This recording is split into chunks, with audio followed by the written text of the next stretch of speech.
Ассалому алейкум дӯстон, хуш омадем ба шабакаи мо. Инак дӯстон, чанд дақиқа пеш турнири UFC 293 ба анҷом расид ва дар ин навор мо абзори кӯтоҳи ин турнирро барои шумо омода кардем. Ва ҳамчунин реаксияи Нурулло Алиев дар муҳорибаи асосии турнир, реаксияи Муҳаммад Наимов дар муҳорибаи рақиби пешинаш ва боз дар охири навор мегӯем ки дар куҷо муҳорибаҳои пурраро тамошо карда метавонем. Барои ҳамин наворро то охир тамошо кунем. Мо боша оғоз мекунем. Шахсоне ки аз Москва ва Московский област хоҳиши гузаштани граница дошта бошен, пас мо ба шумо одамони бабоварӣ, Акай Ғулом ва Акай Умедро тавсия медиҳем ки тӯли чанд сол мешавад ки онҳо дар ин соҳа кору фаъолият мекунанд. Ин бародару шуморо аз Москва ва Московский област гирифта ба мошинҳои худ ба границаи Қазоқистон бурда меоранд. Мошинҳои ин бародару мошинҳои замонавӣ буда ҳамаи шароитҳоро доранд, то ин ки шуморо ба роҳат бурда биёранд. Барои ҳамин худи ҳозир ба номерҳои дар рӯи экран буда ё ин ки ба WhatsApp ин рақамҳо занг занен ва граница гузашта ҳуҷҷатҳои худро хуб кунен ва агар ки скидка гирифтан хоҳен,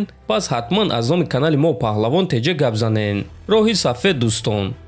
Оғоз мекунем аз муҳорибаи асосии турнир. Муҳорибаи унвонӣ дар вазни миёна байни чемпион Исраил Адесаня ва Довталаб Шон Стрикланд. Муҳориба тамоми 5 раунд идома дод ва на он қадар муҳорибаи шавқовар буд. Танҳо як лаҳза охири якум раунд ки Шон Изиро ба нокдаун равон кард ва қариб буд ки фавран ғалаба ба даст биёрад, аммо чемпион худро барқарор карда тавонист. Дар натиҷа онҳо тамоми 5 раунд ҷангиданд ва дида мешуд ки Шон хубтар менамояд. Ҳамин тариқ Шон Стрикланд ки ба ӯ қариб ҳеҷ кас боварӣ надошт, бо қарори ҳамаи доваро ғалаба ба даст оварда чемпиони нави вазни миёнаи UFC шуд. ӯ камарбандро аз дасти яке аз беҳтарин зарбазанҳо, аз дасти яке аз беҳтарин чемпионҳо гирифт ва мо албатта ки Шон ва мухлисони ӯро табрик мекунем. Ин аллакай дуюм Шон аст ки чемпиони нави UFC шуда истодаанд.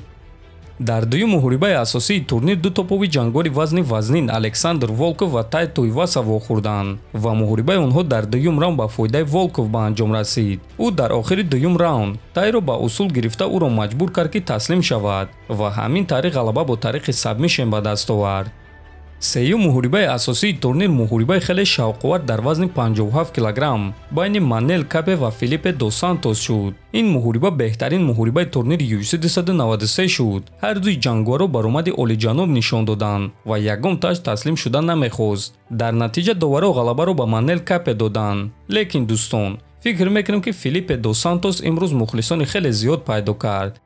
ҳамчунин дар ин турнир бародари афғони мо Насрат Ҳақпараст баромад кард ва дар муҳориба зидди Лендон Кинонес бо қарори доваро ғалаба ба даст овард ва мо бо ин ғалаба Насрат даста ва мухлисони ӯро табрик мекунем. Боз дар ин турнир рақиби пешинаи Муҳаммад Наимов Ҷейми Маларки баромад кард ва дар муҳориба зидди Ҷон Макдеси бо қарори доваро ғалаба ба даст овард ва варзгари тоҷик Муҳаммад Наимов ӯро бо ин ғалаба табрик карда ҷанговар номид. ҳозир бошад дӯстон реаксияи Нурулло Алиев ва Алекс Перейра дар ғалабаи Шон Стрикланд.